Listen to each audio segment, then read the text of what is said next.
The flickering fluorescent lights hummed over our heads, making the cramped studio even more claustrophobic than it already was. I stood at the front, clutching a fat envelope of storyboards to my chest, sweat dampening my shirt collar. My professor's voice droned on, some mix of yawning and boredom, as my classmates finished their staccato applause for the previous presenter. My turn. "Lorenzo, avanti!" Professor Martino called. I stepped up, laid out my boards on the cracked wooden table. My hands barely stopped shaking long enough to pull out the first sketch, a wide shot of the market at Campo de' Fiori at dawn, sunlight dusting the cobblestones, fruit vendors laughing. I wanted to tell stories of real Romans, the people I grew up with, not the postcard Rome everyone sold to tourists. No, my Rome was messier, pulsing, its beauty tangled with decay. I started my pitch, voice quavering. The film begins before sunrise, tracing a day in the market from the eyes of... "Scusa, Lorenzo," Martino cut in, pinching the bridge of his nose. "Is this not just life? Where's the movie?" My cousin Bianca, red lipstick cruelly vivid on her lips, sniggered. "Doesn't Netflix need dragons?" she whispered just loud enough. The class burst into laughter. I plowed on, jaw set. It's not about dragons. It's about truth. We follow. "Truth?" a boy on the back row called. "No one wants the truth about markets. Where's the story?" Heat rose up my face. I wanted to scream. People want to see themselves reflected, not just escape. That's the story, our story, Rome's story. My voice broke and I cursed myself for it. Martino sighed.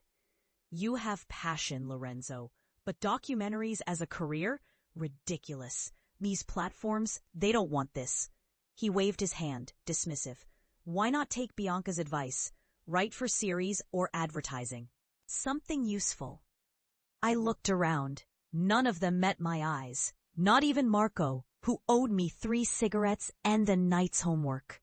Bianca winked at me, pity in her glance. The professor closed my folder and slid it back. As the bell rang, I waited, listening to their laughter echo down the halls. Ridiculous clung like a stain on my skin. I shoved my boards into my backpack, fingernails digging into the cardboard until my palms ached. By the time I found my bike chained outside the Trastevere campus, the sky had turned gray, threatening rain. That night, I took the storyboards back out, taped them across my bedroom wall, above the photo of me with Papa at the Colosseum years ago. He looked proud, even then, even though he told me more than once to get my head out of the clouds. But they didn't understand. Not Martino, not Bianca, not my own family, who crowded every Sunday around Nonna's table and asked, "When will you get a real job, Lorenzo?" I gritted my teeth every time, the words "real job" sour on my tongue. I didn't sleep much those years after university. At 24, I was working nights in a bakery, flour stuck under my nails, the world turning blue before dawn, while I kneaded dough for tourists' cornetti. The rest of the day, I traced the streets, battered DSLR swinging from my shoulder. Piazza Navona, the soccer kids in Monteverde, the old women prattling on benches in Testaccio. I shot everything. Even when people waved me away or scowled, sometimes they'd let me film their stories in exchange for a coffee. Sometimes not. I built up hundreds of hours, scraps of life tucked in hard drives, invisible to everyone but me. Family dinners were the worst. Every Sunday, same as ever. Nonna smacked the wooden spoon on the edge of the pot, her scowl permanent. "You are a dreamer, figlio mio, but money does not appear from dreams.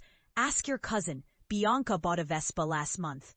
Bianca'd smirk from across the table, her boyfriend clinking his fork smugly. My mother watched me with disappointment, hands whirring her rosary under the table. "You are 30 soon, Lorenzo. When will you give this up?" I chewed my bread, refused to answer. Papa just grunted. "Let him be. but even he couldn't hide his frustration at times. Once, hunched over espresso late after dinner, he gripped my wrist too tightly, brow dark. "You have to think about the family, the future. Lorenzo, what will you have in the bank when you are 40, 50?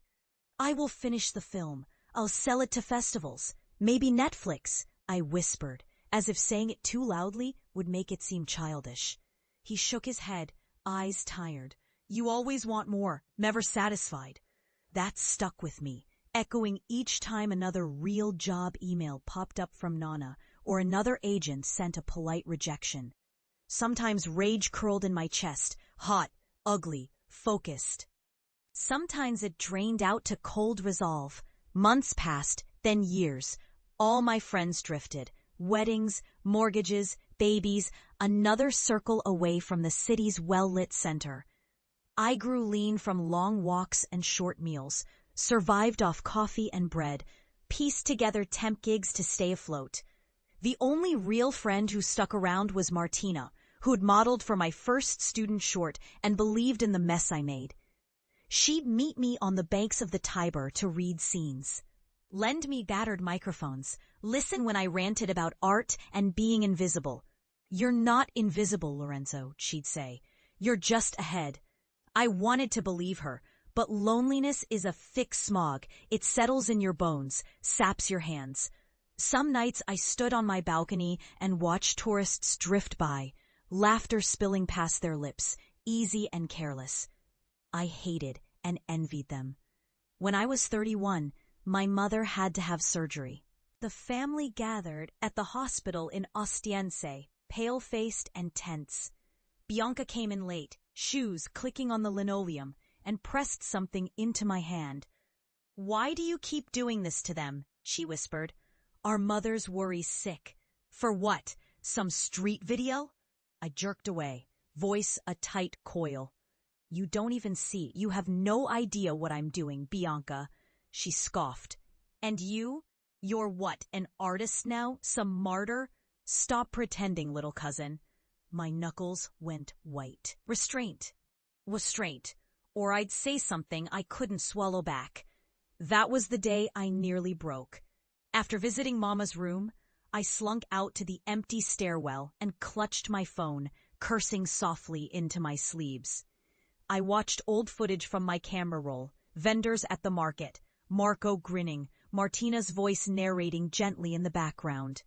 I pressed my forehead to the cold wall, remembered what it felt like to want something for myself, not for them. I walked the city all night, thinking. Ended up at Ponte Sisto, the river below churning black. A cold wind rattled the city awake too early. I called Martina. "Why am I still doing this?" I asked, voice nearly breaking. "When does it get easier?" There was a pause. "You finish, that's all. And then you give it away. If you've nothing left but the story, at least you've lived up to yourself." She was right. I was almost out of money, options, hope, but I was not out of energy. The rage white, stubborn kept me moving. That autumn, I locked myself in a rented storeroom near Termini.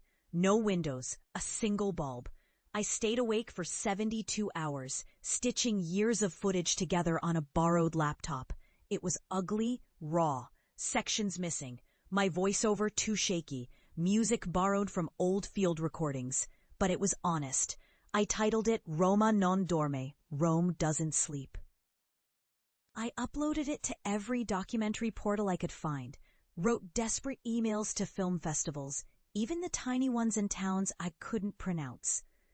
2 months later, a message arrived at dawn, an acceptance to a festival in Amsterdam. Not just a screening slot. The documentary was nominated for Best Debut. I stared at the screen until the sun bled through the curtains. I laughed, then sobbed so hard my throat hurt. This was it, the first proof. But telling my family was another ordeal.